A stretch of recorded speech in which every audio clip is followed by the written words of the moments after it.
What's up, everybody? I've been catching up on personal life. Steve now knows all the intimate details of my baby mama drama. So if you ever want to know more, Steve's my personal rep on the new baby. He knows all the details. All the details is great.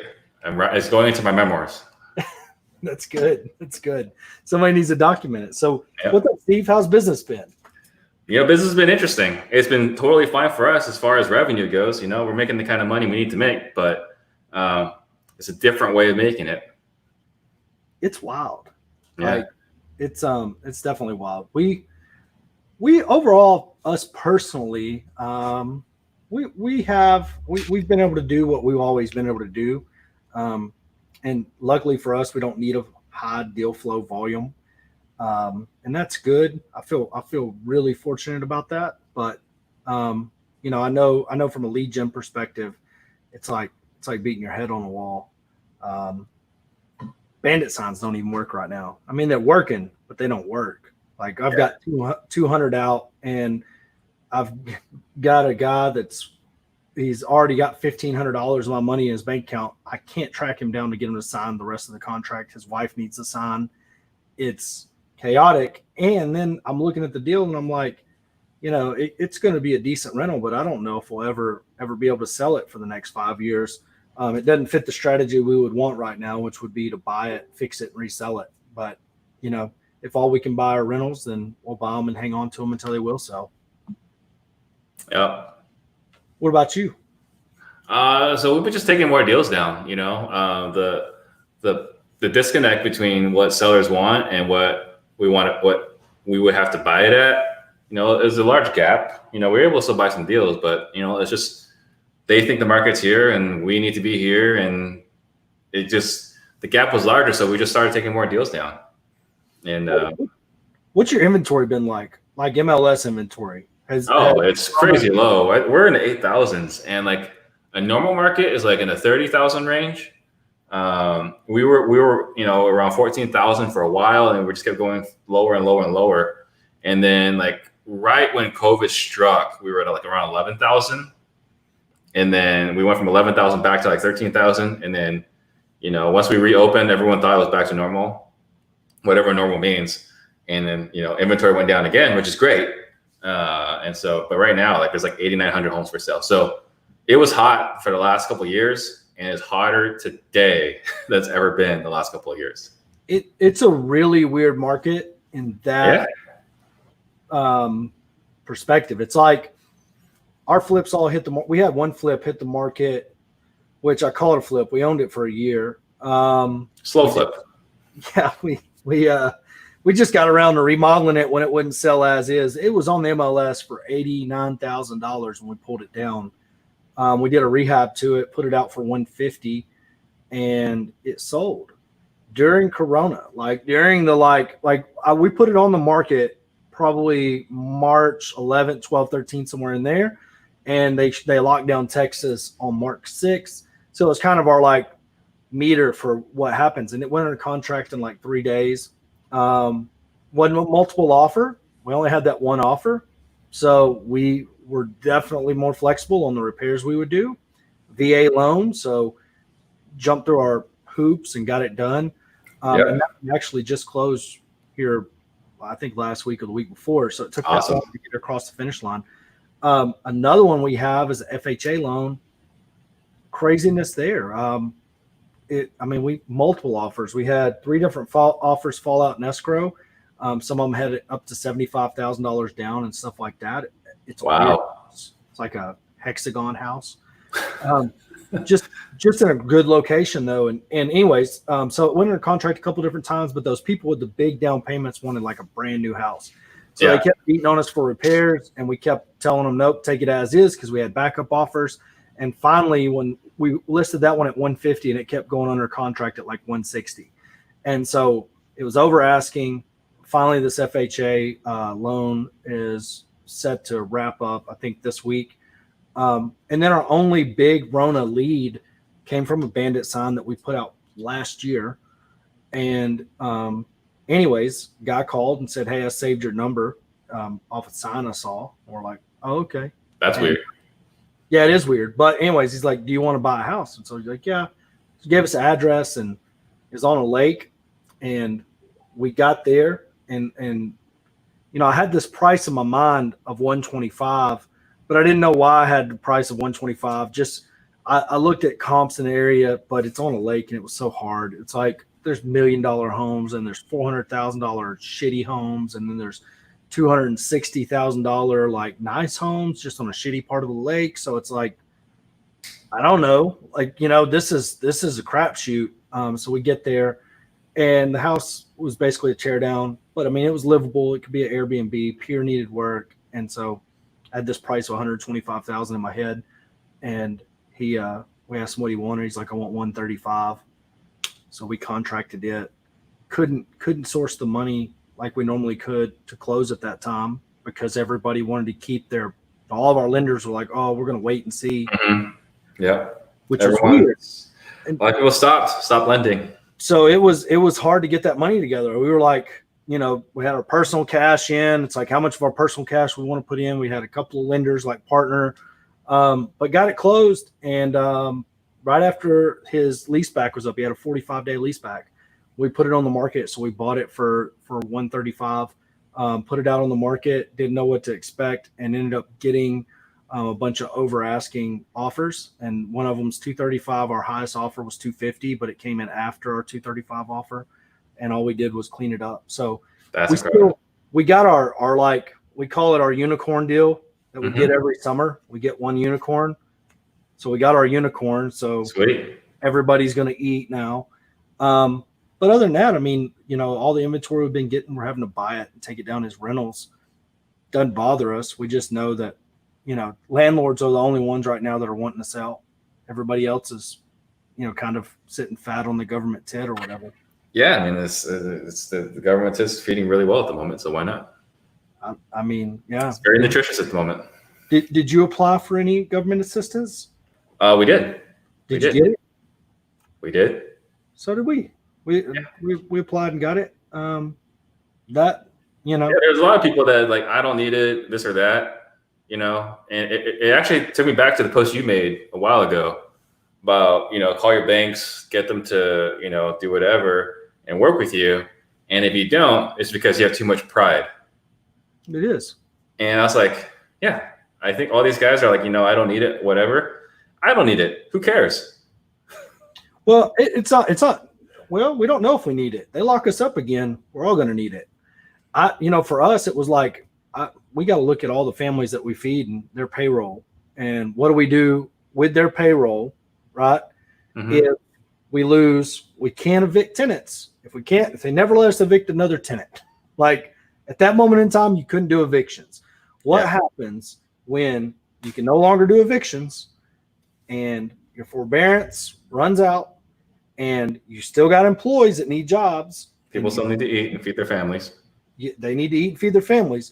And you were too prideful to pick up the phone and call whoever, the SBA or the PPP, and put your name in a hat for some government money that if they don't let you do evictions, if they don't allow these things to move forward, that's going to help you. Now, if it works out, it works out. But at the time you're filling it out, you don't know if you're going to need it. And to be quite honest, it was like, heck, if we get it, we get it. If we don't, we don't. But we need to know if the government's giving away $2 trillion and you don't try, then you're I mean, the way I look at it, and this is totally, justification, but we're about to hit some massive inflation. So you might as well partake in it. I mean, you're going to have to pay for it anyway. Right. You might as well partake in it. I read an article that said the U.S. could print $50 trillion before we would see massive inflation. So that being said, I'm not an economist, but I like our chances. And the only reason why is because as long as we're the world currency and the world's consumers will be fine. But I don't know with coronavirus, it's one of the weirdest things ever. I'm personally not afraid of coronavirus. I personally know a bunch of people who've had it, survived it. But I do see why people are apprehensive about it. And then like I'm a naturally, other than real estate networking events, which I really didn't go to anyways, there's not a lot missing from my life right now. You know what I mean? Once they open restaurants back up so my fat ass could go eat, life was back on normal. Man, I miss our meetups. Man, we were like, we have our meetup. You've been there. We have our meetup once a month. I miss those. Those are cool. I can see why your life changed. Man. Mine personally, all the stuff that I was doing I was doing it because I wanted to. I wasn't doing it because I had to. So I do miss certain networking events. I do miss getting to get around people, but at the same time, it laser focused us on what we needed to do, which was lead gen, sorting out some properties, seeing what the actual market is. We have a guy from San Diego buying one of our mobile home parks. I mean, we have sold another one. We've sold an apartment complex. I mean, all of this because of Corona. We were like, we need to know what will sell and what won't sell. We need to know how long it's going to take to sell it. We need to know what lines of credit we can qualify for. So we went for a 21st mortgage line of credit, got a $600,000 line of credit during Corona.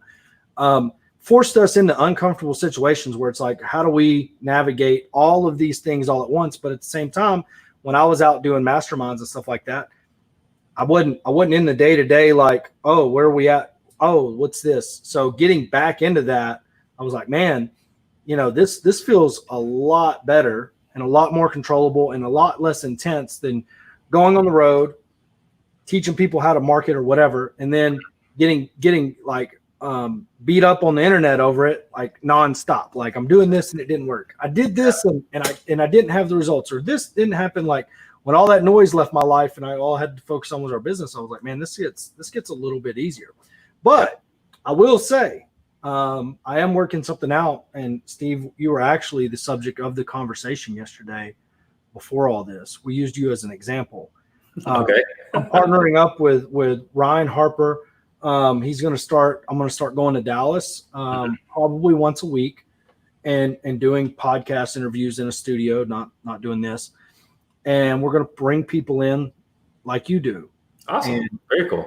You were first on the list. And then we're going to do, because we can only limit the number of people in-house, but we're going to bring people into this nice little setting he's got there for like a mastermind. And then we're going to record it and sell, the live tickets too. So is this the wrong shirt to be wearing right now then?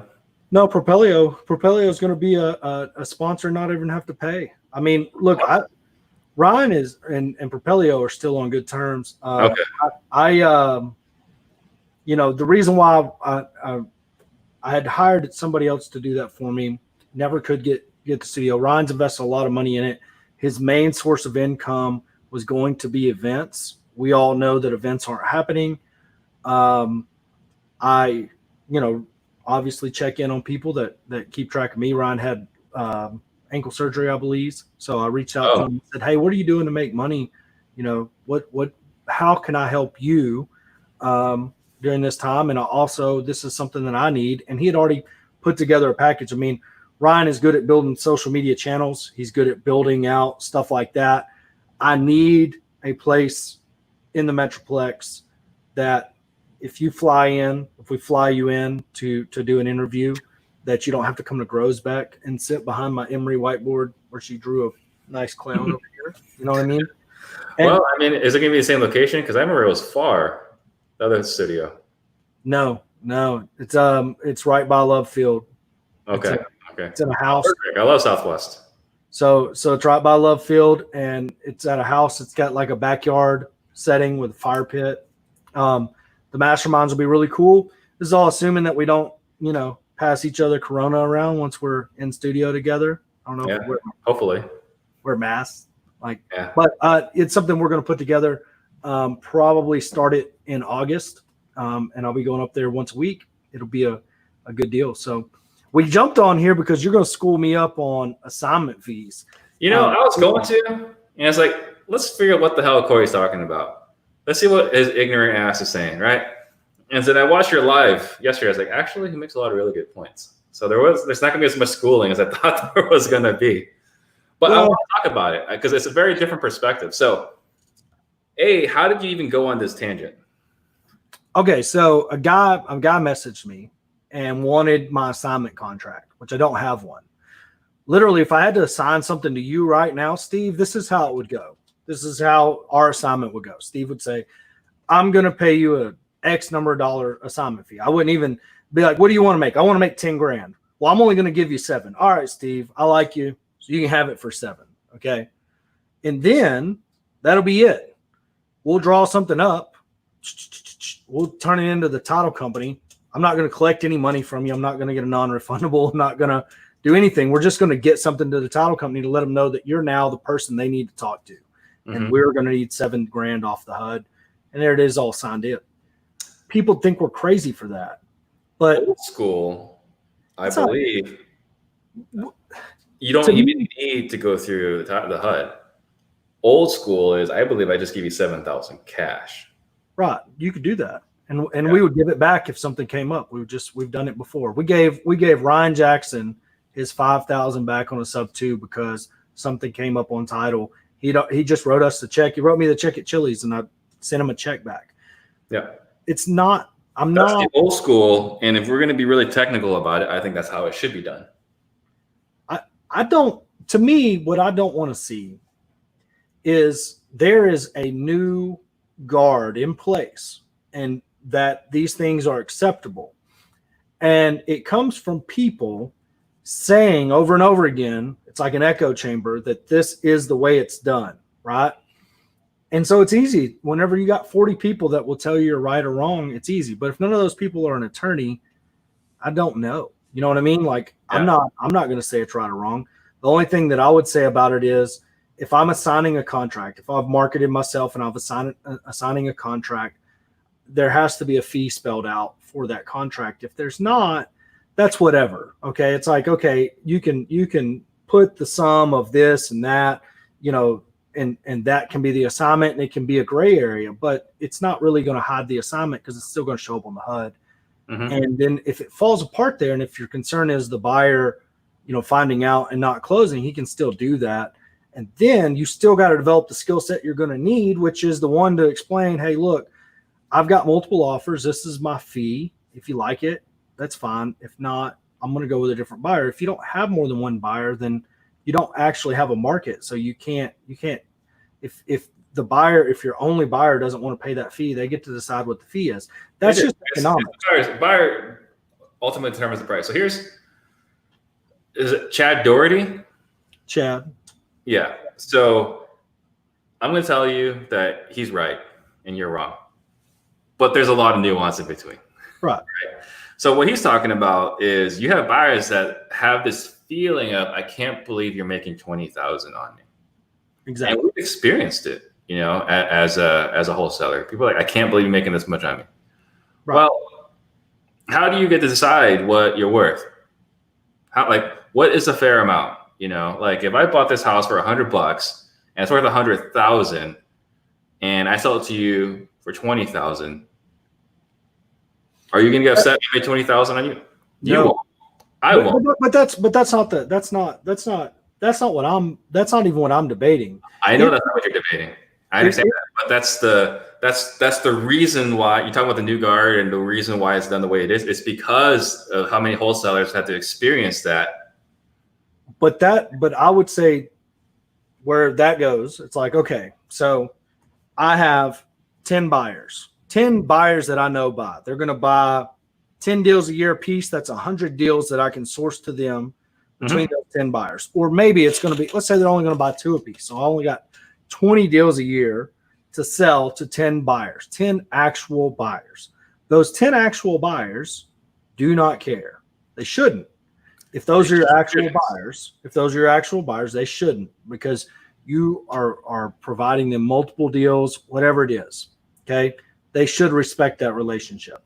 If they don't, you need more. It's the one-off buyer over here that everybody's worried about. That's going to be like, hey, but if you have actual buyers in succession, multiple, you don't have to deal with it because you could always take the other guy's offer that you're going to close. Now, you could, but generally, right? I mean, you have those 10 buyers, but not all 10 are willing to pay the same price, right? That's correct. But the market decides the price. So my argument would be if you want to conceal the assignment fee, you need to double close. You need to figure out how to double close, whether it be through a pass-through. The price forever. So right? Because it's still exposed on the HUD or revealed on the HUD, right? So if at that point they want to cancel, they can cancel, but they lose their earnest money.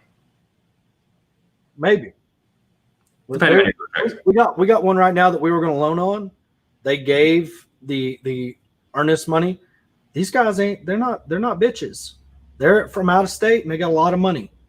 And they're going after everybody involved over $5,000 that they wanted to keep because of something that came up that wasn't disclosed on the HUD. Now, is it worth? What was it? What was that disclosed in the HUD? Was it the assignment fee or something else? No, the property they were going to buy. Okay, got a lower appraisal. They got a lower appraisal, and they were like, "Hey, we need you to meet us at a lower price. We need you to meet us at a lower price." And they were like, "Okay, we'll meet you at such and such price." And then they got pissed because they figured out that they were going to make a shit ton of money on them, and they didn't have to go back to the seller and all that. They got pissed. They no longer wanted to close, and they wanted to increase $5,000. Do what? Because the assignment fee increased $5,000. No, it was a significant drop. It was a significant drop, and they thought they were going to have to go to the seller to get it, but they didn't. They said they could do it, and they would only make whatever. They got pissed and wanted out, and they wanted their money back. The other person wanted to keep the money, okay, until they found another buyer, is what they said. When they couldn't find another buyer, when they were like, "Oh, we can't find another buyer," then all of shit broke loose. Then they wanted their money back, and it's a big company, and they're not going to give the money back. So these guys lawyered up, and they're going to sue.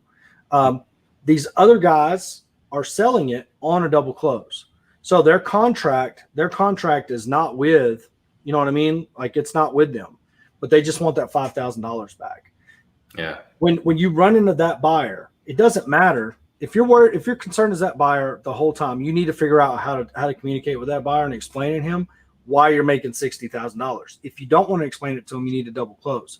If you're not going to address those skill sets. I agree with you, right? Like, I mean, our number, if Corey's been buying deals for me, right? I'm not going to tell Corey I'm going to make 50,000 on it. Corey's going to find out close the escrow.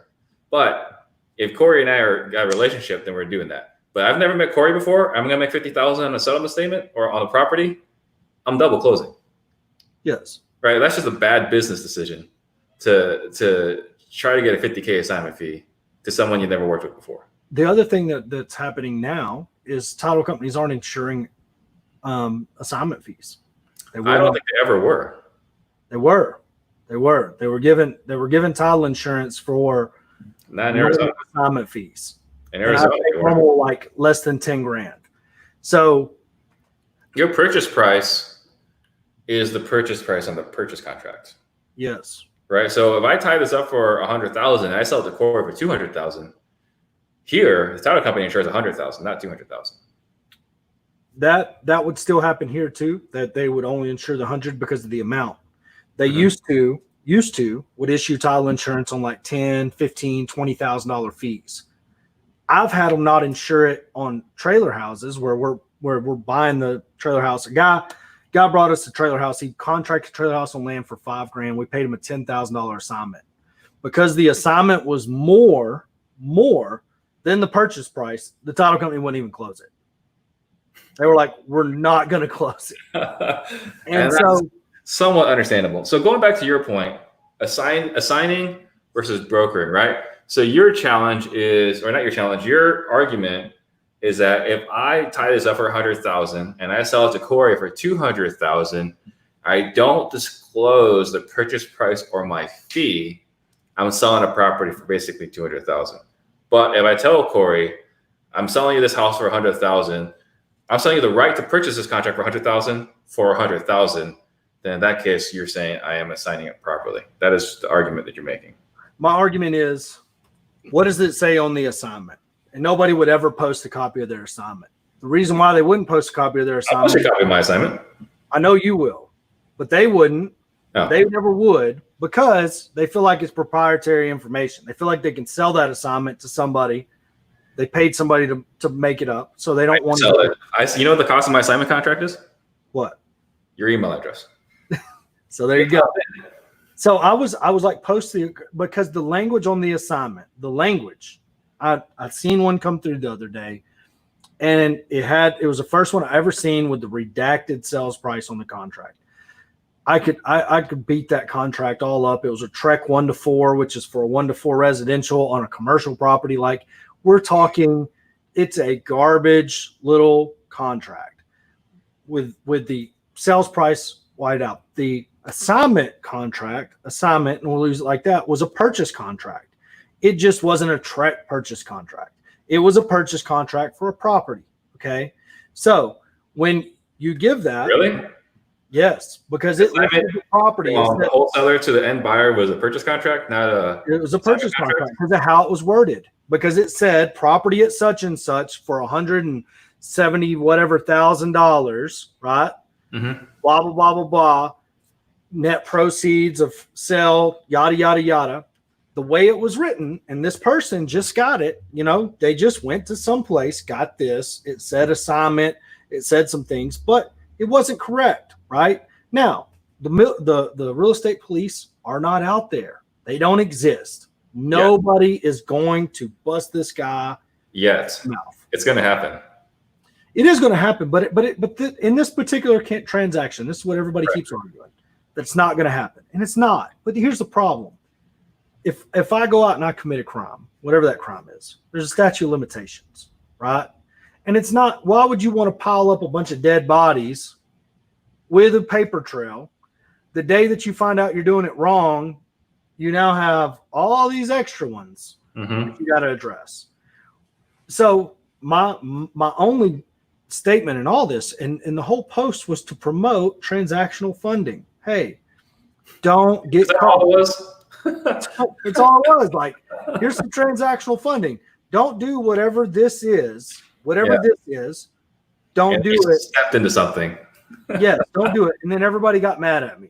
I know. And You then I was anti-wholesaler. And then I was anti-wholesaling. And then I was all of these things. I'm used to being all of that. But the problem I had was, it's like, okay, I get what y'all are saying. And I get that you believe it with conviction. But I want to know where you got the information. Because the wording on that assignment contract is all the difference in the world. It's the difference between brokering, and it's the difference between not disclosing. Not disclosing in Texas, I've read the law earlier, could be seen. I mean, I've got it pulled up right here. The line that matters, the nature of the contract. It says equitable interest in real estate. Discloses the nature of the equitable interest to any potential buyer. What is the nature of the what does that line mean? I'm not an attorney. It's kind of ambiguous. So here's our philosophy, right? Here's what we teach. Okay. And I'm not saying this is right or wrong, but this is what we teach, and this is what we do in Arizona. More of the listeners are probably going to be in Texas and Arizona on this video. But what we have is, again, going back to the example, right? The purchase price on our assignment contract, we don't use a purchase price. We use an assignment contract that says Steve Trang is assigning to Corey Thompson. The price is $200,000, which is inclusive of the purchase price and the assignment fee. That's all it says. And it says that the assignment fee shall be the difference between your purchase price and the purchase price on the purchase contract. Okay. Now, that was another question I had. Where does title get what it is? Because title, they'll do math. They prove it every time they prorate taxes. Title will do math. Okay. But they're real sticklers about what ends up on the HUD because they have to be. Okay. Yeah. Well, they're the anal ones, and they have to be. They have to be. They're regulated. They're going to get in trouble. Yep. My whole thing with the way that it was, everybody was swirling, right? I'm like, you're not hiding it because it's going to be on the HUD. You can hide it from your seller with a seller side only HUD and all that, but you can't hide it from the person that you assign the contract to. They're still going to see it. Yep. They're still going to know. Okay. And that is the whole gist of it for me. So if people are upset about it, the skill set you need to work on is that. Now, the way that yours is worded will get them over the initial sticker shock. No doubt about it. Here's the only thing I have. This is Texas. So equitable interest is described right here. Discloses the nature of the equitable interest to any potential buyer. Any attorney could read that and twist it. 100 different ways. Freaking attorneys. That line right there will bite your ass in the ass 87 times because what is nature mean? That means absolutely nothing. So for us, here's our philosophy on that as well, right? Is you're buying this contract and all the terms that we agreed to with the homeowner. But that's what you're buying, right? The only thing you're not buying is our purchase price. Yes. Right. But you're agreeing to a post possession. You're agreeing to the solar conveying, and you're taking over the remaining payments for the solar. You're agreeing to a 60-day holdback with potentially zero held back. Rent. Right. Right. But you have to see that contract. You have to see that. You have to disclose that. You 100% have to disclose that. Now, when we disclose our purchase contract, we don't send a full copy of the purchase price or purchase contract. We will redact the purchase price. I understand that. I understand, Steve. It doesn't matter to me. I told everybody this. I don't care. It doesn't matter how anybody does their business. You redact that. You redact that purchase price, and you send it over. And the buyer, that's the end buyer. Yes, the end buyer. The end buyer that you're trying to assign to says, "Hey, Steve, I want to see that purchase price," and they say it in an email. And in Texas, you're in Texas now, and it says discloses the nature of the equitable interest in any potential buyer. And he requested it right there, which a lot of people are. And you say, "No, I don't disclose that," right? And he says, "All right, let me see what we can do. I'll go ahead and do the deal. Send it over. I'll sign everything." Then he goes to his attorney, and his attorney says, "Oh no, we got him. We got him right here. Here's why." Did you just accomplish your goal? It's like, if litigation or a criminal offense or any of these things come into play, wouldn't it be just as well that if they say, "Hey, I need to know that," and you're like, "Oh, that you have that skill set to be able to overcome that objection." That was my only argument in the whole thing. And if you are hitting a lick, I mean, if we're not talking about $10,000 or $20,000, if we're talking about a absolute lick, it's in your best interest to use transactional funding. Oh, 100%. Every single time. If it's a big one, why would you risk it? Why would you jeopardize it? Yes. Tyler Epstein says, "Don't talk about me like that, Steve Trang." He's the only attorney I like in the world. Tyler's the only attorney I like in the world. And me and Tyler have had some good conversations. I don't know if it's a attorney-client privilege. I need to pay him something so it can be. But no, that's it. Like my whole debate and the whole thing, while everybody was, "You're anti-wholesaling and this and that," was if you roll through and you're a newbie, believe me, the skill set you need is the skill set to overcome that objection, or the skill set to understand when and how to use transactional funding. Anybody, and I've got Aaron on line one. I hope he's still here. I'm going to send him a link. I would say that I didn't think you were anti-wholesale. I thought you were ignorant. And then I watched your lives. Like, okay, so he's not ignorant. He actually makes a lot of really good points. And then the last point that you made was that if it could appear like you're brokering, right? It's a year in jail and $4,000 fine. In Texas.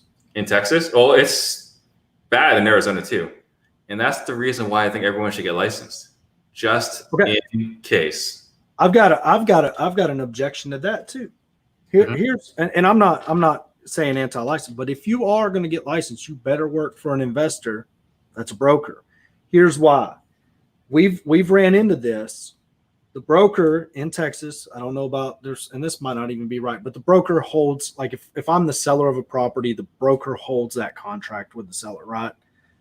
If you're acting as an agent, not if you're acting as a principal. Okay, so if I'm acting as an agent, correct, which is what I'm trying to avoid by becoming an agent, is the broker holds that. So the broker has to get compensated, right? You cannot skirt that broker in that transaction. You can if you're acting as a principal.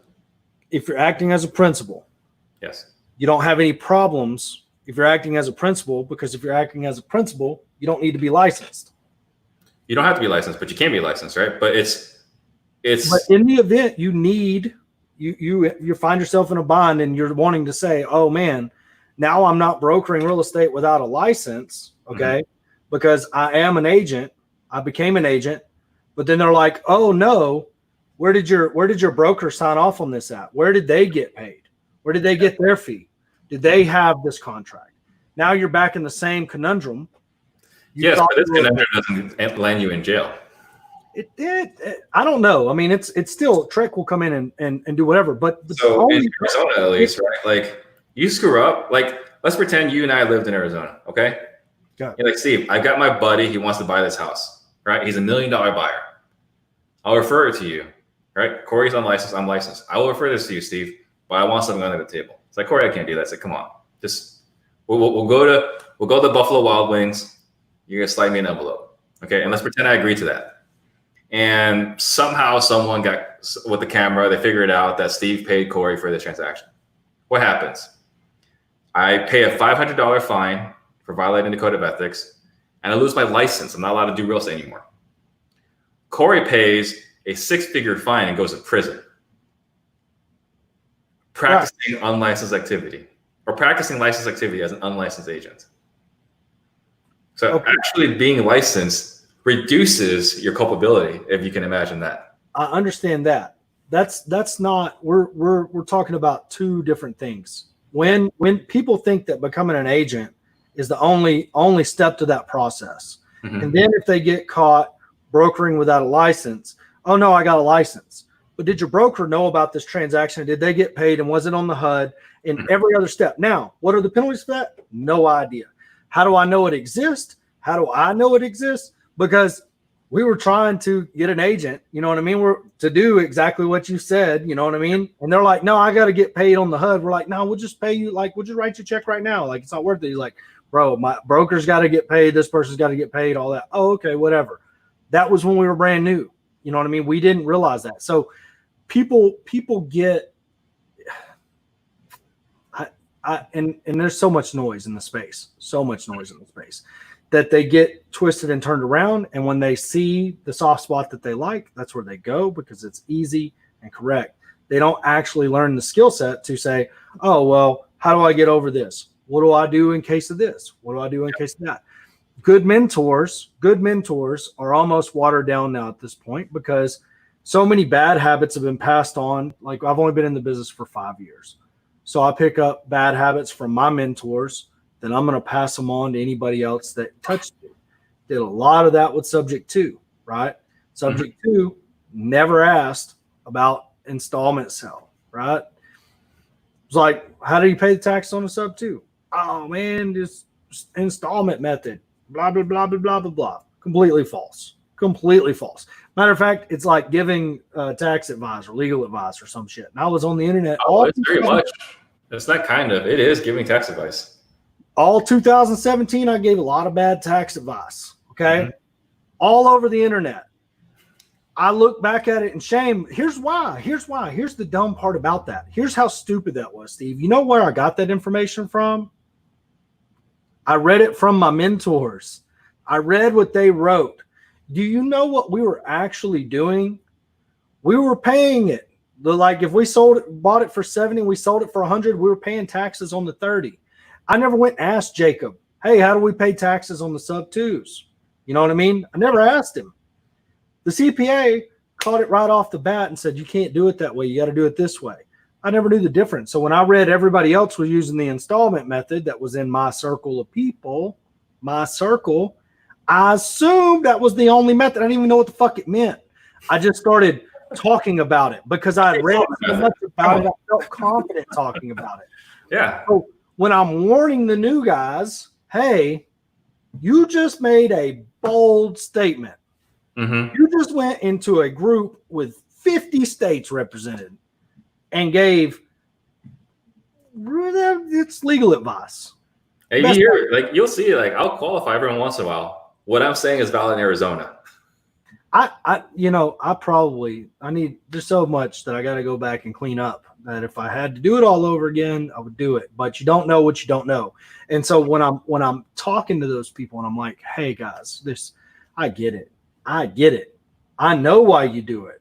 I know I know why you do it. But in this instance, if you have to come back and pay the piper and you have to explain it and you have to do all that, do you have a broker on your side? One, do you have, different avenues? How many times have you repeated this mistake? You know what I mean? Where are they going to go? Like, imagine somebody going out and ended up in this crack, and they're like, where did you learn this? And I'm like, oh, I got this guy right here. See, he said it on the internet. And it's Roughneck the real estate. That guy knows what he's talking about. Oh my God. They're like, yeah, Corey told me this. It's the same thing. People talk about me and batch, and the one-click text marketing, right? Mm-hmm. Like, why would you promote something that is illegal? And I'm like, everything I read about it says that it looks legal. When the attorneys that advise us say that communication is A1, what everybody says on the internet is, hey, it's not. Like, you're going to go to prison, big jail. And I'm like, I don't know, man. I defer to the people that advise us on all sorts of stuff. I have never once said texting is legal. I have never once answered that question. If I get that question, you should talk to an attorney, and then you figure out what risk you're comfortable with. Well, I don't tell them that I think it's legal. I tell them that the platform thinks it's legal, the TCPA attorneys that they've talked to thinks it's legal, and that I trust their guidance. In the event that it comes back and they're like, oh man, you're in big trouble, Mr. Thompson. You sent some text messages. I've looked at our actual text marketing, and I'm like, we don't do it enough. We don't do it enough to justify whether it is or isn't. You know what I mean? Like, I don't send hundreds of thousands of text messages a month, maybe 400, right? Is it good? I don't know. Is it bad? Yeah, I think the most I ever sent in a month was like 300,000, somewhere around there. Well, I don't know. I just know that people that go out and talk about it and they're like, man, I'm like, if they go after the platforms, they go after the platforms. That's a big risk that the platform takes on. For me, I'm still using Driving for Dollars. I still get most of my deals from newspaper, classified ads, Facebook Marketplace, Driving for Dollars, and bandit signs. I'm just not evolved. I'm a fucking dinosaur. I'm okay with it. I like being a dinosaur. There's nothing wrong with that, right? I mean, if you can, something I preached before, right? If you can build a business that supports the lifestyle that you're satisfied with, then why change it? Like, the people that are texting, you just got to decide, if you're willing to deal with that risk, and if you're comfortable with that risk and reward, that's a personal decision. No one can make that decision for you. Well, yeah, and this is a Facebook user here. This comment right here. Mm-hmm. Stroke a memo and not be able to close. You're rolling the dice. This was the first time that I saw it. I was like, I'm currently reading on the internet somebody telling people to just lay down a memo that they never had the ability to close on. Telling massive amounts of new people that wrote a cash contract. They didn't write financing. They didn't write a contingent contract. They wrote a cash contract. Mm-hmm. And that day, let's say they wrote a $100,000 cash contract. Could they prove they had $100,000? Could they prove they had access to $100,000? Do they even know that they might have to if it was enforced? And they're telling them to go lay down a memo. In Texas, and I could pull up the law. I don't have time to look it up. It's a criminal act. It's criminal. It's not. You know what I mean? Like, you see a memo that's filed. The district attorney gets it laid in his lap by a homeboy, no doubt. And he picks up the phone and he calls you and he says, I need to see your ability to close this contract and your intent to close this contract. Right now, I need to see where you wired money, where you attempted to wire money, where you had the money. And the only thing you ever did was post about it on Facebook. You were in a bind, a criminal bind. But I saw people posting, go out and do this. Go out and do this. Do it, do it, do it. And I was like, I was on the other side of that one too. I got beat up on that one. Like, oh, you just don't know the struggle's hard out here. I did all that work. we recorded a memo on a property, We've recorded memos on the and property. our attorney called us and berated us. Says you don't know what you're doing is not legal. Well, He said, show me where you got the seller's permission. Again, this is Arizona, right? That's Arizona revised statutes. right. He said, show me where your seller acknowledged that you were going to record a memo on this deal. I said, what do you mean?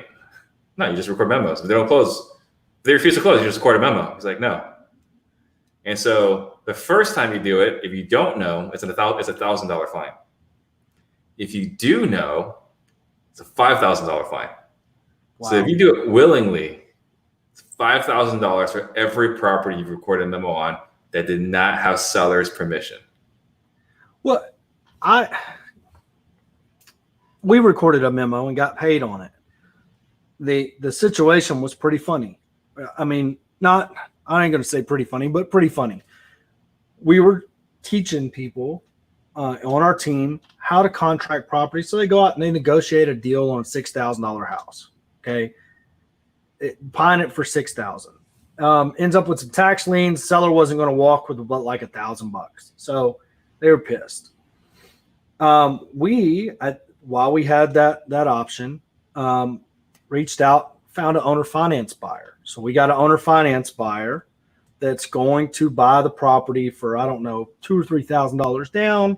And it's basically going to be like a double close. We're going to close on it cash.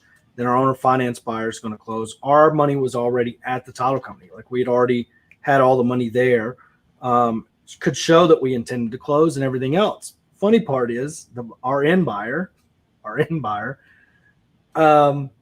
he's over there at the property and the seller is there, and so they get to talking, and next thing you know, seller don't want to close with us because they realize they could get more money going with this cat because he was going to offer him cash. He's a Mexican guy, going to offer him cash. So they came to us, and we didn't know that at the time. We thought it was like a daisy chain or a fly-by-night wholesaler had jumped in there and told them that they'd buy it.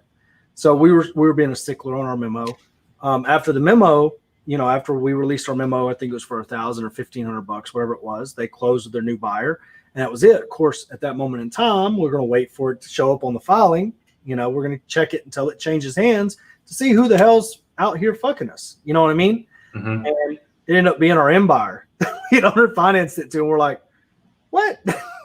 How the hell did that happen? So we called him up and we're like, hey, what was this about? And he goes, oh, no, I was just out there, blah, blah, blah. We're like, oh, okay. We just want to make sure the title company hadn't, you know what I mean? Like we wanted to know if we needed to use a different title company. So sure. In all of that, you learn what you learn. You don't know what you don't know. But, in our situation, when we filed that memo, we felt very confident that if we had to prove it, and when their attorney reached out to us and said, hey, this and that, we explained to them start to finish exactly everything I just told you. We had an owner finance buyer. Here's how we work. Here's what we do. This is what our business looks like. We're not going to release this memo for free. Make us an offer. And they came back with $1,500 and we released it, and that was it. Done. But in that situation, we felt pretty confident. Other people were out there telling everybody to follow memo. So do you want to add Aaron to the stream? Of course. Come on. He thinks I'm picking on him. I'm just trying to keep my dude. As long as he's got his suit and headset on. What? As long as he's got his suit and his headset on. He might be naked. It's Sunday, man. All right, whatever. Hot in Texas. So yeah, I don't want people to take this and be like, Corey's out here trying to be a dick to wholesalers. I am offering transactional funding to wholesalers. You know what I mean? That's what I'm doing. I'm not trying to be a dick. I want you, everybody, independently, to have some sort of opinion that says at least go get legal counsel. So here's the thing. Here's the problem with you, Corey. It's the same problem with me. We're contrarians. You said that. We like to challenge a lot of things. And when you challenge the status quo, you're going to ruffle some feathers. This is true. My ad, Aaron's coming in. What's up, Aaron? What's up? What up? Can y'all hear me? Yeah, where's your suit? Told you he might be shirtless. Hold on. 1 second. I can't hear y'all. Let's talk bad about him some more. Sign language. Can you hear us now? Hold on.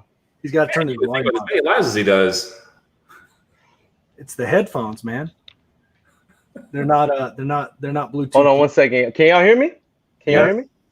Yes. We can. He didn't give the proper permissions to StreamYard. We're gonna have to let me see what he's got. Cut him. Nah, can't from studio. Edit. Hey, I can edit his name. That's so awesome. So, anyways, yeah, the people were real mad at me, and I didn't want anybody to be mad. I think that's just one of your strengths, getting people to get mad at you. Okay. All right. Can you hear me? Can you hear us? Yeah, I can hear you. What's up, y'all? How y'all doing? What's up, Aaron? I was asking Corey about your suit. Where is your suit? I saw you say that. No. It's Saturday, bro. I'm chilling today. I'm chilling, man. Is it Saturday? Sunday. Oh, I was like, oh snap! Yeah, man. See, it's Aaron I'm a all screwed full up. day off, and I'm not surprised. Yeah, it's a blur. It's a blur for me, man. It's a blur. It's been crazy this weekend. Aaron, how's business been? You got the Rona yet? I low key think that I do, and I'm actually gonna get tested here soon. But nah, not yet. Actually, my acquisition guy was diagnosed with it. He was sick, and we just assumed that he had it. So he stayed away, recently got tested, and he tested negative. So now we're in the office sporting the Justice Cash Buyer masks. My cousin, this is how messed up the game is. My cousin had a contract tracer reach out and be like, hey, you were next to somebody that had Rona, or you were with somebody for an extended period of time that had Rona. You can get her a test. Come here. So her and her husband went and got tested. This was the day after she drove 40 or 24 miles on a bike, and she tested positive for Rona. Oh my God. And did 24 miles on a bike the day before, and her husband tested negative, and she's now hiking around in Colorado. So it doesn't affect everybody the same. Yeah. I've heard a lot of different perspectives on this thing. I don't know what to believe and what agendas are being pushed anymore. It's crazy. It'll kill me. Mark my word. I've talked too much shit about it on the internet. It'll wipe me out. My last status will be, oh, y'all don't fuck with this Rona. I thought it was a hoax. This Rona ain't no bitch. I was telling y'all the whole time it was a bitch. I was wrong. There's someone that just died like this weekend. He was 30 years old. He's like, he contracted it at some party, and his like dying words were, I thought it was a hoax. No shit. Yeah. Damn. Aaron's froze up. He's Rona got his computer. But no, I've been reading some pretty interesting stuff on it. I definitely want no part of it. I do know that. People think I'm anti-mask. I was pro-mask. Before anybody had a mask, I was wearing masks. I had gloves when I was getting gas, like Lysol, the whole 9 yards. What do you think? Is Aaron out? I think that's just symptoms. That's Symptoms of the Rona. His computer caught Rona. Yeah. So we can't tell who these people are. The issue, Corey is correct. Might be splitting hairs, but he's correct. Stroke a memo, not be able to close. You're rolling the dice. Yeah. Facebook user. On YouTube, it will tell you their names. If they sign up properly on StreamYard on the streams, it will tell you their names. So right now, the reason why I use StreamYard versus everybody else, right now we're live and we're live on Facebook, my Facebook page, YouTube. So if you're not on my YouTube, go subscribe to Roughneck Real Estate YouTube, the group, and the San Antonio Investors Group and the Austin Investors Group. So Steve, this is a good time to tell them you just got done with your event. What was that event? How was it? So actually, I just got to hang out with Tyler and Courtney for the last 3 days. They were actually out here for an event. So hey, Courtney. They came out from Houston for my event, and basically we just spent 2.5 days talking about how to buy more houses at better prices.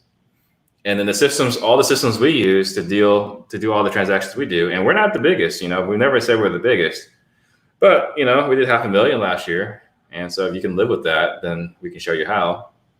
Well, how big's your team? Like what $500,000, but what's your team look like? At this moment is me, Max Jimenez. We got 5 cold callers in Mexico. We got a texter in the Philippines. She's got 2 other assistants in the Philippines that are helping her mine data. We got Ruben, who's our dispositions. We got Daniel, who's running acquisitions.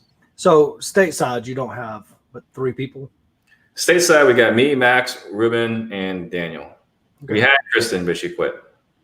Well, I mean, look, the only reason I asked that is because I have been, I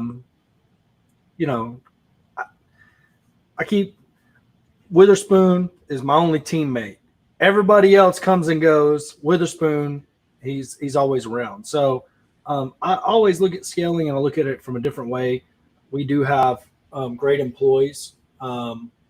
We do have great employees that do a number of different things for us, not just help us in acquisitions. Yeah. But to me, we kind of solved a little riddle a long time ago on how to make money. And so we just shoot for those. And I don't know if we'll ever do $500,000. We might. I mean, yeah. Getting big is not that important. It used to be. When I was young, it used to be important. Now I just like money. I like profit. Profitability. Yeah. You know what I did today up until I got out of bed? I watched Last Chance of You. I don't even know what that was, but it was great. I was like, there's a coach out there on Netflix that is literally Corey Thompson if he was a coach. Yeah. Have you seen it? I've never seen it, no. He walks out on stage, introduces himself to his team with a pit bull and the word motherfucker. I was like, this is great. I love it. So, Aaron, you made a post earlier, and I've been going over it over again. I think for me, it comes off when it comes from me. I think people take it the wrong way. I think people think like, "Oh, I'm trying to tell you you're doing it wrong." I'm not trying to tell you you're doing it wrong. I'm trying to tell you that I've said things on the internet that I regret, and that if you put yourself in that position, you have to be able to stand on that. You have to be able to be like, "Man, this is my rock. Like, this is my experience. This is what I have done and haven't done. These are the people, the lawyers, the CPAs that I use to do this." Steve has the exact same contract you have. Did you know that? I don't know if he does. I don't know if he does. Contract. As far as the verbiage goes, the part about the assignment fee is the difference between the nice. That's what my attorney drew up for me. And I think in an untested environment, it's fine. Steve also has a broker's license, though. And that's helpful, I would say. I guess that's the word I would use. But, I went into the law. I guarantee you, if you go ask what that nature line means, you'll get mixed answers from attorneys, from different attorneys. I called mine before getting on this. What did he say? Smart. The word nature means basic or inherent features of something. So if I say the assignment fee is the difference between my original contract purchase price and assignee's purchase price, then I have just given him the nature of his interest and mine. Okay. That has legs, that has solid legs that can stand in court. Has he tested it? I don't know if he's tested it, but it's similar to you. But similar to you, and what you were mentioning a little bit earlier in regards to your batch SMS joint. There are people that you rely on and trust because this is their expertise. Hopefully, you vetted them as I have mine, and I trust their expertise. Now, I haven't asked him whether or not he has a case study. I don't know that, or references in terms of that, but I do trust his expertise. given his accomplishment in the business. I'll say this. Here's where I get very, very passionate about wholesaling, because I consider myself an aspiring professional wholesaler. I'm not a fly-by-night wholesaler. I don't train and hold accountable fly-by-night wholesalers. We are the real. Tom, Steve, give him some advice on becoming a professional wholesaler. Some advice on being a professional wholesaler? I think he's doing it. He is a professional wholesaler. He's doing it. Aspiring. What would you say every professional wholesaler needs? Every professional wholesaler needs? Are you talking about like as far as insurance, what I mentioned earlier? Mm-hmm. I think everyone should have a license as an insurance policy. 100%. We're working on that. Yeah, we're working on that. We wanna create our own brokerage. But with that said, this is some. I mean. But don't open your own brokerage. Okay. All right. I appreciate that. No, go ahead. In fact, you know what? You did mention that to me. Actually, whenever we were in Phoenix, you did say don't do that. Yeah. But the competitive side of me said maybe he's telling me because he wants to just remain at a higher level than me, and so then I was even more determined to do it after you said that. Yeah, I made that same mistake too. When I told me not to do it, I was like, "Watch me do it. Watch me do it and prove you guys wrong." Look, what I would say to everybody, we all want to reinvent the wheel. Keegley, do you know if they're licensed, Steve? Is Keegley licensed? They're all licensed, and they're all licensed with my brokerage. Wow. So, they're all right. So you got Keegley, then you got Old Eastern and Net Worth.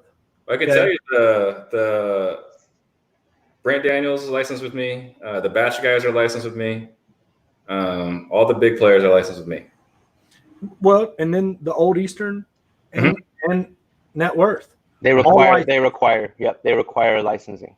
Now, I know that we all want to reinvent the wheel, but they did that for a very specific reason.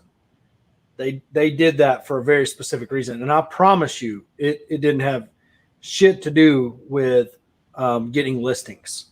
It nothing to do with that. It's just strictly liability. That's all it is. So, I mean, I know that when we have these debates online, there's a ton of people that watch, a ton of people that creep and read the comment section. Never realized the impact we were all having.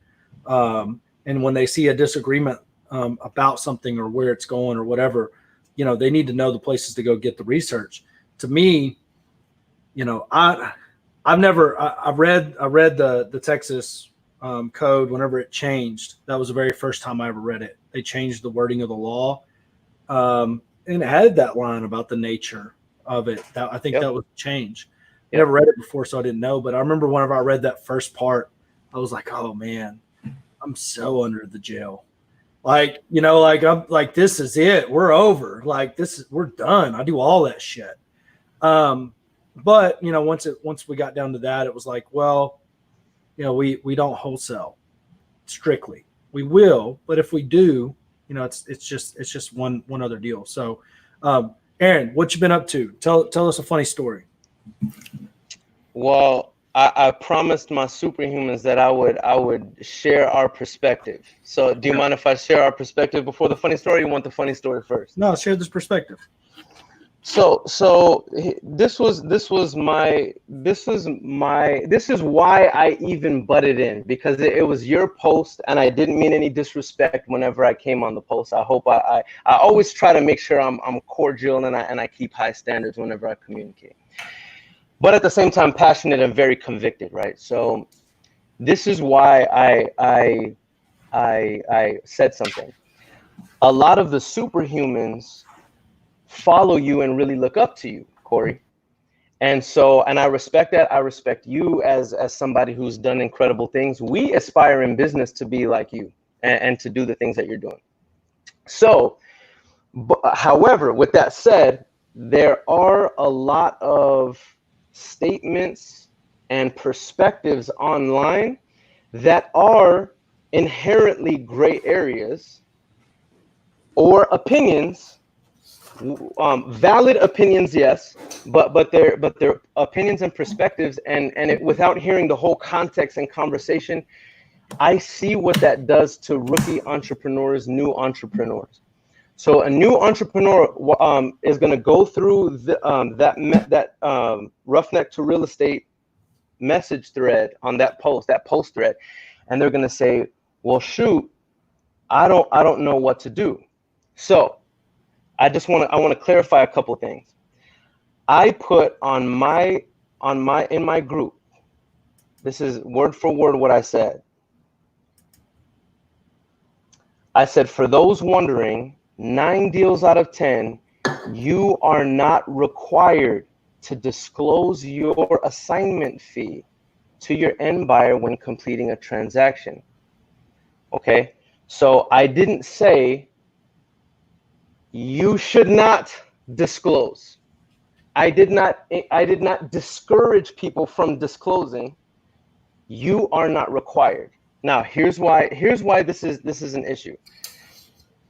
We already know that there are some insecure buyers and or individuals who, whenever they see your assignment fee, they'll say, you're making $15,000 off of this deal. I'm gonna flip this thing. It's gonna take me 3 months to flip it. I'm only gonna make $35,000, on this deal. Why should you be making some? This happens all the time. That's why we do this. But I wanted to share our process. That way you understand that. This isn't just like, oh, I'm pulling this out of my butt and I heard this from Sean Terry somewhere, and so I'm just like throwing it out there. Like, this is very strategic, and it's calculated the way we do it. And that is, first of all, the verbiage in our assignment contract is very, very explicit. Okay. So I would love to show it. In fact, I have it in my files section, but I can even show you one of the deals that we have right now. So we have that clause under assignment fee that says the difference between, right? We make it explicitly clear that we are selling our interest. We're not selling a property. But here's the reasoning behind it. If we don't know the buyer, number one, if we know the buyer, we're going. We always disclose everything up front. Because if you've bought 4 or 5 deals from me, then listen, yeah, I mean, you know how it gets down, right? It's gonna be, it's gonna be a nice fee. So that's not a problem. I have 15 buyers in San Antonio who have no problem with my large assignment fees. We had matter of fact, we had 2 buyers last year. Each one of them, there were 70,000+ assignment fees, and one of them was double closed, but it wasn't even because of the buyer. It was because we wanted to show respect for the seller. So if I know you, I don't have a problem. But if we've never done business before, then I don't know how you operate. You may be one of these individuals that views wholesalers, because there is a taboo against wholesalers in the industry. These crab, bottom-feeding, non-licensed kids, ex-convicts, right, who are out here wholesaling with no real estate experience. So some individuals will see our fee, and then they'll immediately try to eat off of our plate when they've already signed a contract saying that we love the price X, Y, and Z. Okay. So whenever let me make the point though. So whenever I mention we don't disclose on the assignment contract, number one, you get to see the original contract with the purchase price redacted on it. You get to see that before signing the assignment contract. So that's number one. Number two, you've seen the assignment contract. And then number three, before closing, you're going to be able to see the HUD, and you don't have to perform. You can just give me the non-refundable earnest money deposit. You don't have to perform. you can default if you want, and just let me have the non-refundable earnest money deposit. So with all of these, I don't know if we have case studies on it, but what I do know is that every transaction is a risk. And so the best thing I can do as a CEO is mitigate the risk. And with all of these layers of logical cushion from before the transaction, all the way towards, all right, you have the HUD now, you're a big boy, you know what you're buying it at, you see my fee, you can do addition, subtraction, and know where I have it contracted at. The reason why we do that, though, is because in the end, the buyer is less likely to back out of a closing 48 hours before the closing. It's not like we're saying, no, we're not gonna show. And this is what kind of frustrated. I'll be honest with you, Corey. This is one of the things that frustrated me about your live, because I watched it. I felt like the way you spun it was as if I was saying, or that these other wholesalers, Chad, Donnie, and some of the others, I felt like you were spinning it so that it sounded like we were number one, telling people not to do this. I don't think anybody ever encouraged or told anybody to do this, or not to disclose. But then I feel like the flavor, the way you positioned your argument was as if we are refusing to disclose necessary items, which is not the case. You're going to be able to get everything you need as a buyer before the transaction. That's not my view. My view is that it's going to be disclosed anyways. Exactly. But you're less likely to back out of the closing 48 hours before closing. And that's if we decide to assign it and not double close. 100%. That 99%. But you got how many people you got following you on the internet? 20,000? I don't know. I'd have to look. Okay. So new guy, hadn't done any deals. Mm-hmm. He gets in my DMs and says, "Hey, do you have a assignment contract that doesn't show this?" And I say, "No, I don't got it. Reach out to so and so. I think they work with so and so." And they end up with one of your assignment contracts that your attorney drew up. They're off we'll just leave them in Texas. They're in Texas. Mm-hmm. They're brand new. They get it all signed up. They get it on the dotted line. Everything gets to the point. Home slice is getting ready to close. He's in his personal name. He don't have an LLC. He's just out there winging it and he's seen on the internet that he doesn't have to disclose this. He's not required to, right? Now he's got that buyer, sees his assignment. He's about to hit $100,000 lick. Mm-hmm. Sees his assignment. He's pissed. He's got money for days. He's also an attorney himself. And he decides, you know what? I'm about to make this new kid's life miserable. I'm about to sue his doors off. Mm-hmm. Now, everything you said, you got to stand on that rock. You got to stand on it. You put it out there. It's in the atmosphere. You made the post. You're the reason he took action. You're the reason he did it the way he did it. Okay? You gave him the information. Okay? Seen it. I know it. I don't have to do that. Hell, I read every comment on that thread. It was 9-2. You don't have to disclose that. But the legal letter of the law, now he's got a criminal offense coming, okay, because the guy knows the district attorney. And now you're underwriting that deal from the same perspective, not from your perspective, where you have the ability and skill set to turn that, to get out of it, to relinquish earnest money, to do whatever. But you got a brand new guy facing a criminal charge and a lawsuit on his first deal on advice that he read on the internet in the comment section of Facebook.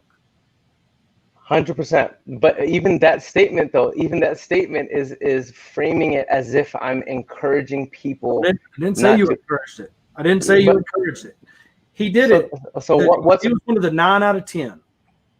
9 out of 10 that didn't have to discourage it in his mind, but or didn't have to disclose it. But he was actually the 1 out of 10 because he was dealing with the seller, the buyer that was going to take him to task.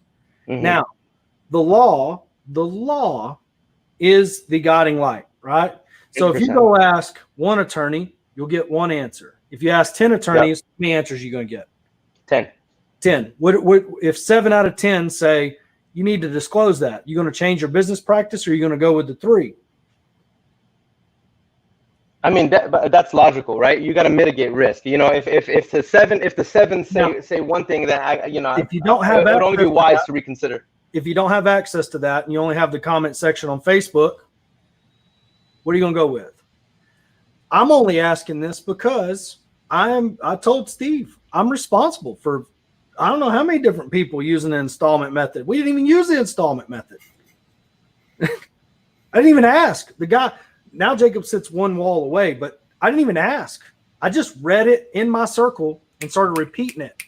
And I got to live with it. I got to wear it. There's somewhere out there you can find a screenshot of Corey Thompson telling you tax advice to use the installment method that will fuck your world up.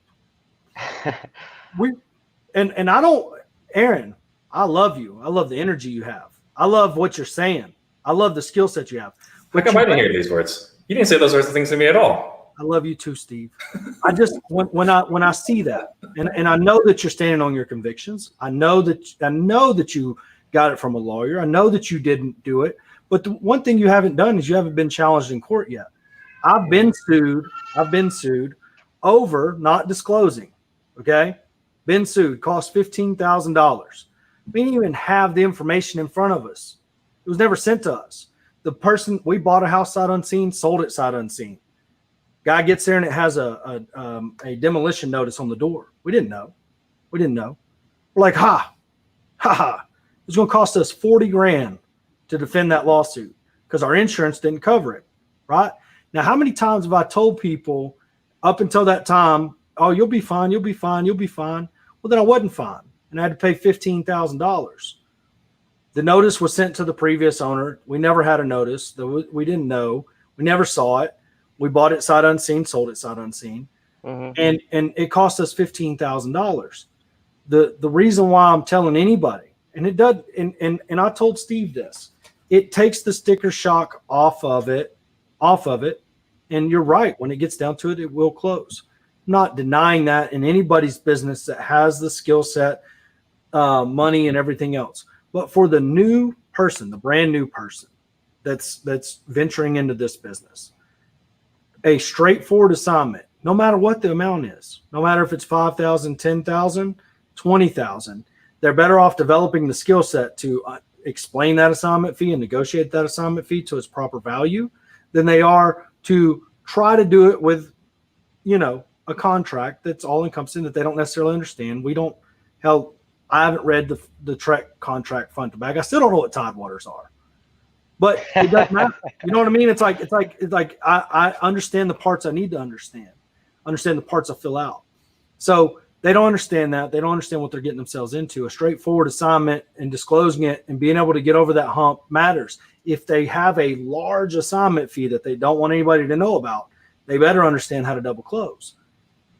And that's all I was saying on my post, on my original post was. That's why I said, Corey, your approach was whack, bro. I didn't like your approach. I thought it was faulty because here's what the live said. Your local #guru wants you to hide your assignment fee. Yes. Come on, dog. Like, I don't want anybody to do that. Where did you learn it from? Where did I learn? Where did you learn it from? I literally asked my one of my local hard money lenders. Okay. They said consult your attorney. Our attorney has said X. I consulted my attorney. My attorney said this absolutely has 4 legs to stand on in court. Okay. So, but even then, I did not and do not encourage people to do that. I simply stated, you do not have to disclose. Now, what does that mean?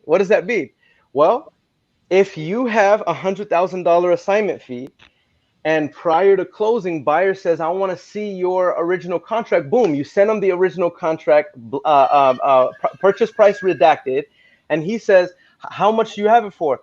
Our company policy is we don't disclose that until closing.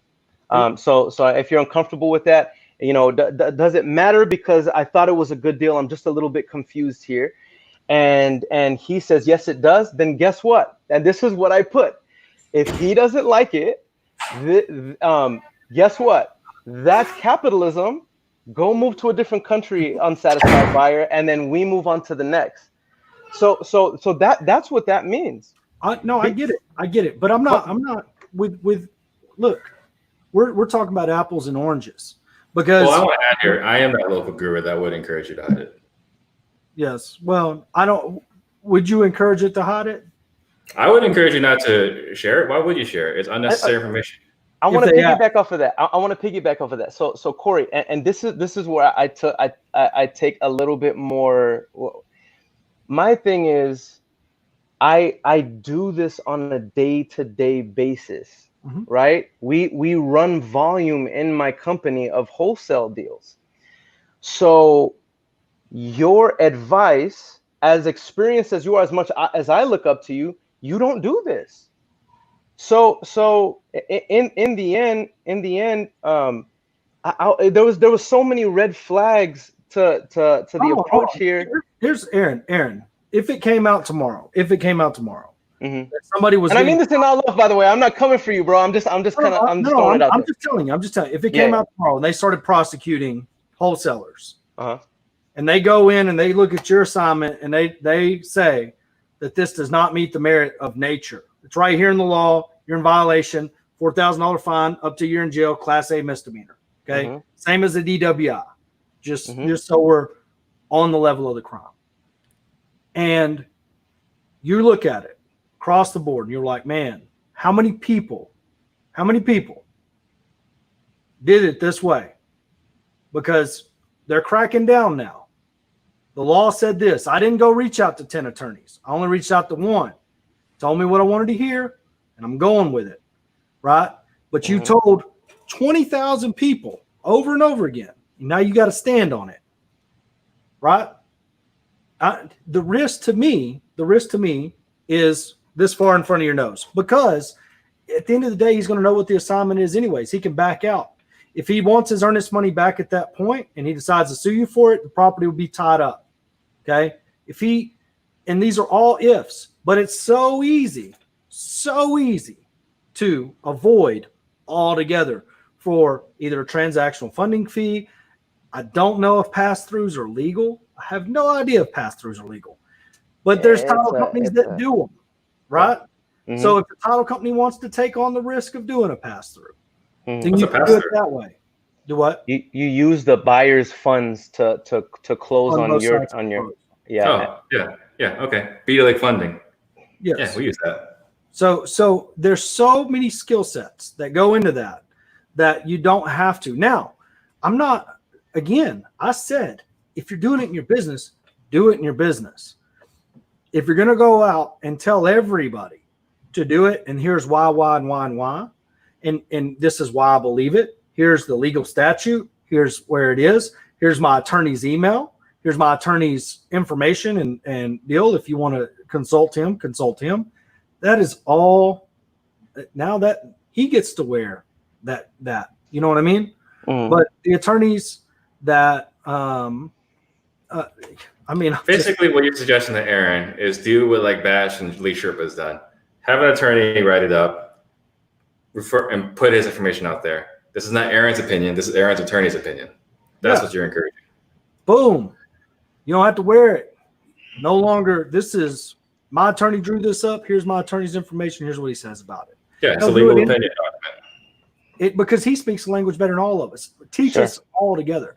Now, the other thing I would say, because this is the part that I've seen it, and I was like, ooh. I seen somebody talking about a balloon on a lease option. So they received a balloon payment on a lease option, and I was like, is that Frank Dodd compliant? It's the first thing I thought. But here's what I thought. Dodd-Frank, whatever his name is. I was like, you know what?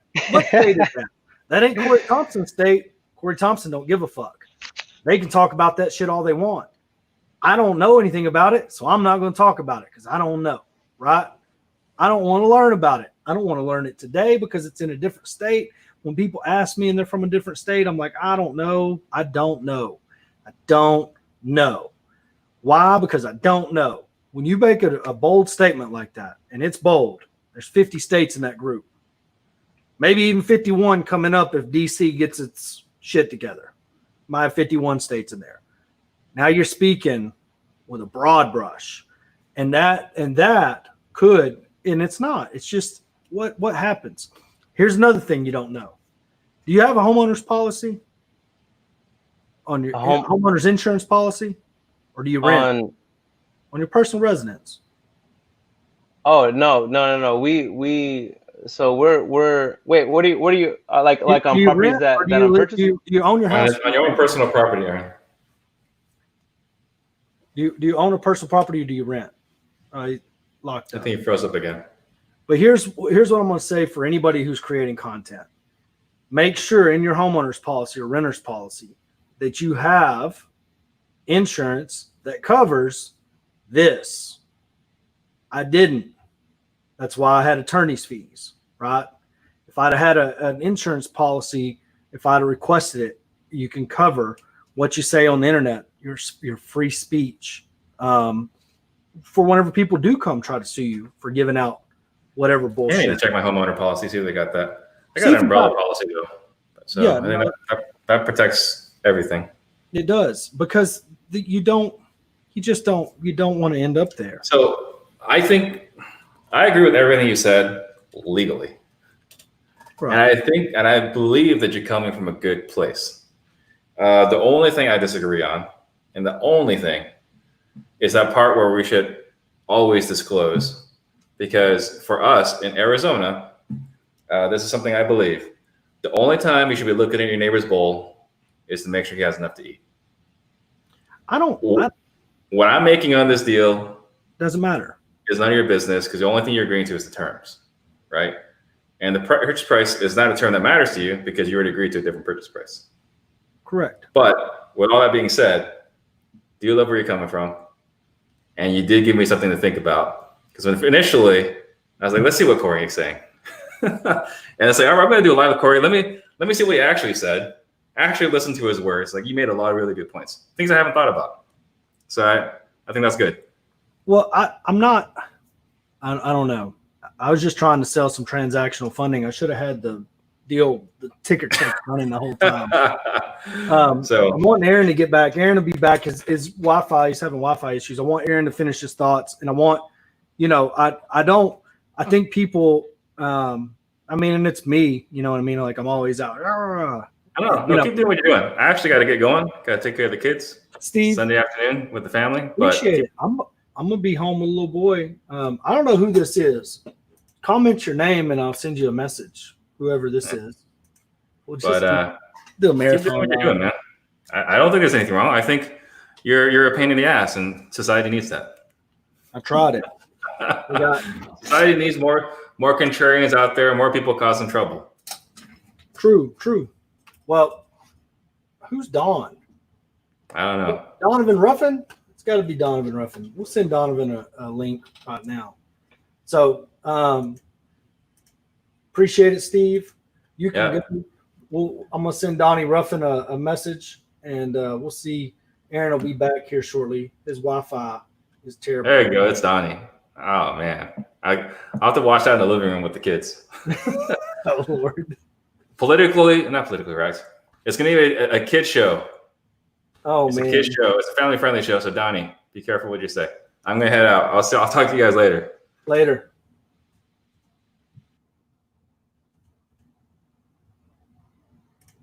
Donnie, you got a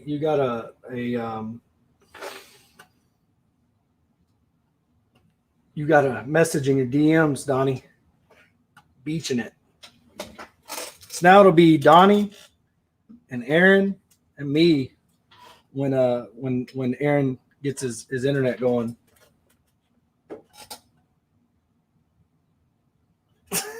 God bless. We'll leave you up there, Chris. That's a bad sales pitch on Jet Lending. That being said, they need to get a good spokesperson because you ain't it. Thanks, Chris. Appreciate it. Appreciate the love. So when Donnie shows up, he'll be at the bottom of the screen. Can we plug my YouTube channel? There's Donnie right there. You can follow me on YouTube. Donnie's on vacation. What's up, Donnie? What's good? Hey, man, you look like you got that Rona. Bro, I got dark as hell. I'm so sunburnt. Look at my nose. Where you at? I'm in Cabo. Damn. I didn't even know they let people leave the country right now. That's amazing.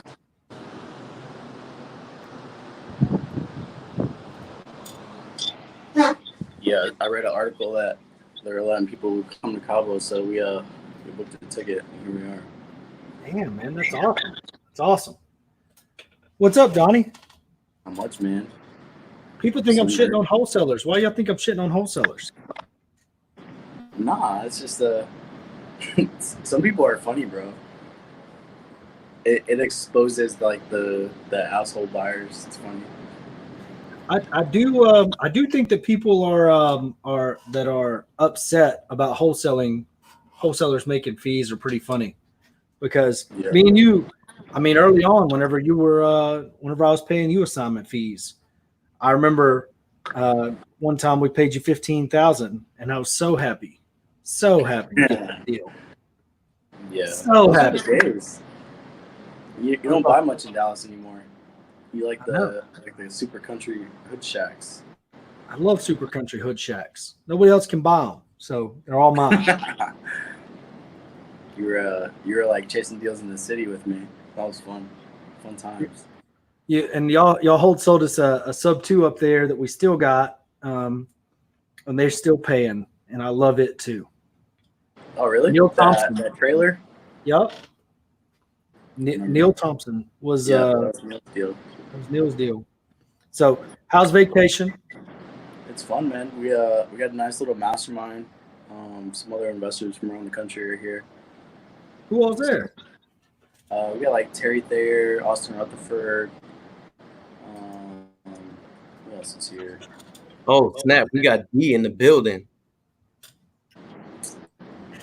Oh, what's up, Aaron? What's up, man? Light skinned brother. Light skins winning, bro. I watched the Grant Cardone interview the other day. Oh shit! Who the hell was he interviewing? But he had to ask him if he was black. He's like, "Are you black? I thought you were black." Aaron's not black. He's like an islander. Like, I was like, "Oh, Grant Cardone would have to figure out what the race of who he's interviewing is, because they were talking about race topics." I was like, "Damn, Grant." Like, Grant's low-key racist. It's all good though.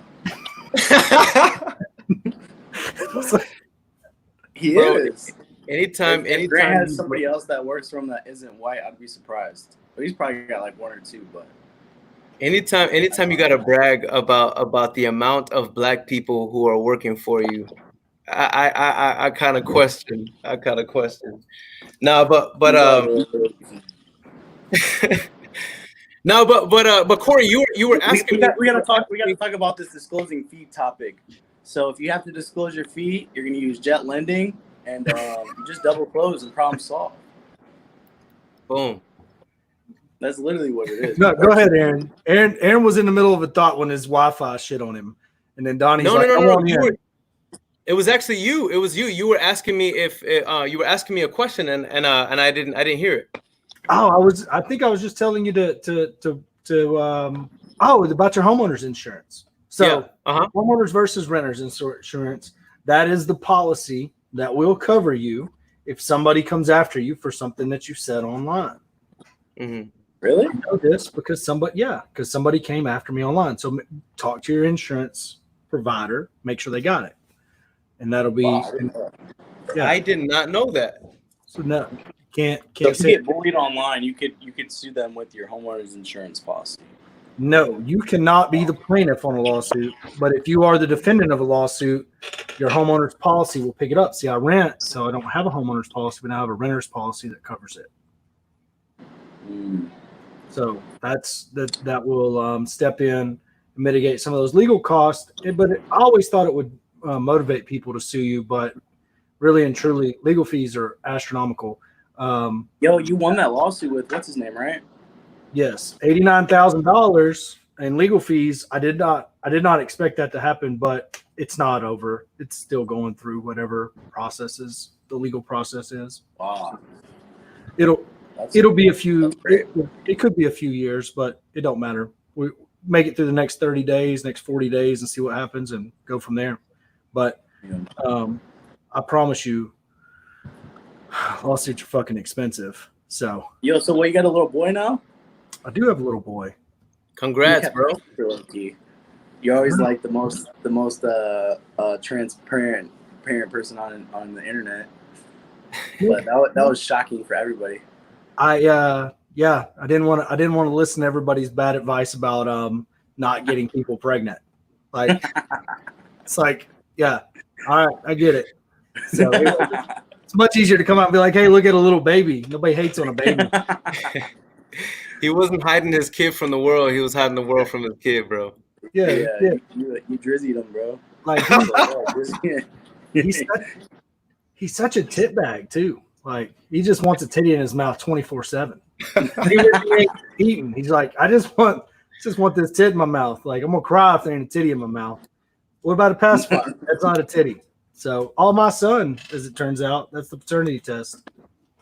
He was like, I'm gonna make sure it's mine, and then What's up, Aaron? You look like you're thinking hard, man. You look like you got any more? No. I'm glad we had this conversation, bro. Because I feel like I fully understand your perspective now, and I'm glad that I got to share mine and hear Steve's. I'm interested in Donnie's. What's the question? Donnie's turned somewhere, in Cabo somewhere. Donnie, the question is disclosing assignments. I mean, to be honest, we don't disclose anything at all. It's disclosed on the HUD when they close, and I mean, sometimes we get pushed back. They try to renegotiate stuff like that, but I mean, out of 600 plus transactions, we never really had an issue. So yeah, I mean, we've had issues before where, it's typically the lenders, like if they got like a private money lender or like a hard money lender that we've never heard of or done business with before, they're asking for the original contract with our purchase price on it. And I get it. Like, it's the title policy is only covered towards what we have it at. So we'll send it. The lender's policy will cover the whole amount. Yeah. I mean, the reality of it is, every single time that they ask for it, there's always issues. They're always trying to renegotiate. So yeah, I mean, so now, my transaction coordinator's policy is if they ask for it, then we're not sending them the original contract. We're sending them a new contract, and we're voiding the assignment because we're double closing, and it's just the way it is. And that's all I was trying to do, was let people know that there's a different way to handle this problem. I don't want newbies without the skill set, without the knowledge base. Oh yeah. I think it's important to double close, and having relationships with, like Jet Lending, for example, having those money partner relationships where it's just like a text message away. It's like, yo, I need money for a couple hours, and, making sure that the money's at the title company with the end buyer first, and then they fund it, and it's a done deal, so it's not that difficult. It might cost a little bit, but, I mean, with how our assignments are set up, if they ask for it and we have to double close, they're going to pay for the double close. So, but yeah, that's it. Like, and the contracts for the transactional funding, the instructions that are sent out for the title company on when to fund is savage. Yeah. Like, you'll learn so much in that transaction alone, because they'll wire the money, they'll send the money, and they'll say, this deal does not fund at all. Like, this money will come back to us if the end buyer, the very last buyer, doesn't sign. So the seller will not ever get those funds if the actual end buyer refuses to close at that moment in time. Yeah, I mean, typically the end buyers, the money's got to be at the title company before. I'm sure Jet Lending does the same thing before they even send money. It's just how it works. That's it. They have it hard. You cannot fund this deal until the other buyer is closed. So the seller will never get money. Because I remember one time I double closed with Scott Horn, and they double closed and the buyer didn't close, and I owned a house for like 7 days and didn't realize it. This was years ago, and I was like, man, I could have just wholetailed it and just slapped it on MLS and said, fuck this buyer. Had a private money guy get caught up like that. I think they gamed him. I really think they did. I think they were somehow in on it, the seller, and I think they made it look like it was going to double close, and it didn't. And then the lender ended up having to foreclose or took a deed in lieu of foreclosure. So it was brutal for that lender. But Aaron, what else you got? Why don't we get invited to Cabo with Donnie is the real question. Listen, man, I have no, bro. I'm not making Cabo money yet. I'm not. No, yo, this hotel is probably one of the nicest hotels I've been at, to be honest. How much is it? It's really nice. We paid like $6,000. Nice. Listen, bro. Listen, I'm not ashamed of how I'm doing, but I'm also not gonna flex and pretend like I would be okay dropping 6 G's on a hotel.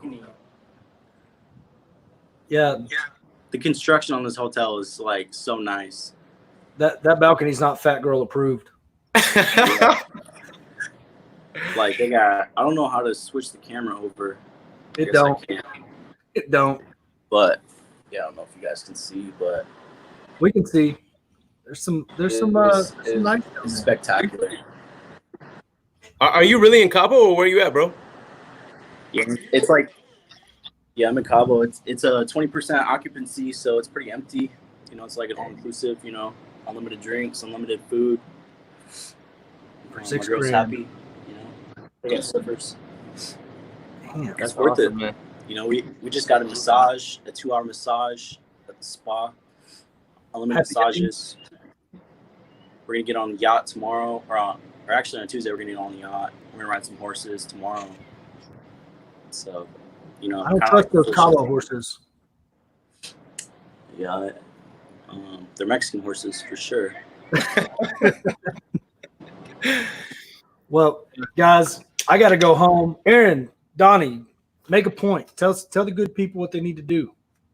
The point is, like, double close, not double close, disclosing, not disclosing. The reality of it is, if you ever run into that issue, it means you're actually working, which is actually a good thing. You know, if you don't understand certain things, you know, that's part of growing and learning in this business, and learning how to ethically do good business transactions, and, you know, follow the law and follow the rules, making sure you're doing good business. You know, non-disclosing, disclosing doesn't really matter. I mean, it does matter, but I mean, at the end of the day, it means you're actually working, which is a good thing. So, you know, keep working hard. Good things don't come to people that just sit on their ass and just pray to God. People that pray to God and actually work their ass off, good things happen to them. So, what about you, Aaron? Man, OPM is the ultimate way to go. You know, with all these things, and, you know, the talk about regulation, and you know, my company, we've been already talking about how we're going to, you know, everybody's going to be required to get licenses, and ultimately, one of my roles I've pivoted over the past 3 months in my company to dedicating a time block every single day just for raising private money, raising private money, and it's paying off right now. We have a portfolio we're working on. It's a 19 deal portfolio, one of the hottest zip codes in San Antonio. It's going to be about $2 million to purchase. And I didn't even know, I honestly did not have a direction for why I was raising the private money. I just knew, and we just knew that if we're regulated and we're not licensed yet, we gotta find a way to take these deals off the market ourselves. So I agree with you 100%, Corey. When it comes to there are skill sets that as you know, newer wholesalers, investors, real estate aspiring real estate professionals need to know, and raising private money and how to utilize and qualify for hard money is a major thing. So, and vet out the advice that you see, whether it comes from Corey or Donnie or me or anybody else, because even if they're right, and I don't feel like Corey Thompson is wrong, I don't feel like he's wrong. Even if they're right, you have to understand the full context, right? So you can't just read a post and then go out and there's a little bit of due diligence that you got to do before you put your name on the dotted line, y'all. No, Corey's definitely right. You know, if they really ask for it, you got to disclose it, or you got to double close. There's no other option. Yeah, exactly. All right. Hey, Aaron. Yes, where sir. can people find you? Superhuman Wholesalers. I don't really engage on IG, and I think I'm capped out on my personal Facebook. So Superhuman Wholesalers is the best place to find me. That's where I'm mostly active. We drop a lot of content. Facebook group. What's up? Yeah, Facebook group. Yes, sir. Yes, sir. I was just playing.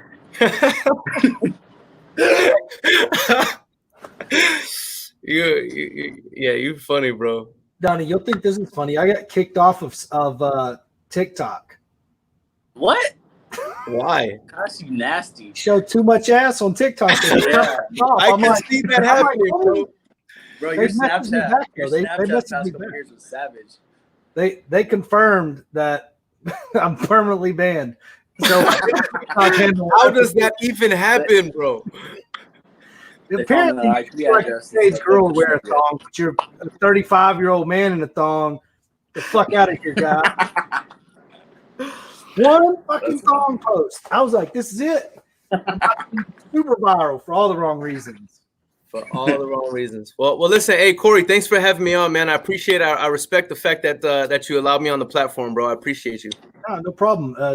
It's been a marathon. I'm about to go home and hold that baby a little bit. Donnie, enjoy chicken grease. Yeah, I will. Absolutely. Where can they find you? You can follow me on IG, The Donovan Ruffin. Facebook, Capped Out, Texas Real Estate Investments, Roughneck to Real Estate, Superhuman Wholesalers. You can Google me anytime, Donovan Ruffin. So the Drake of real estate. The Drake of real estate. Real estate. Aaron can be the Rock. The Rock of real estate. There you go. I'm about it. All right,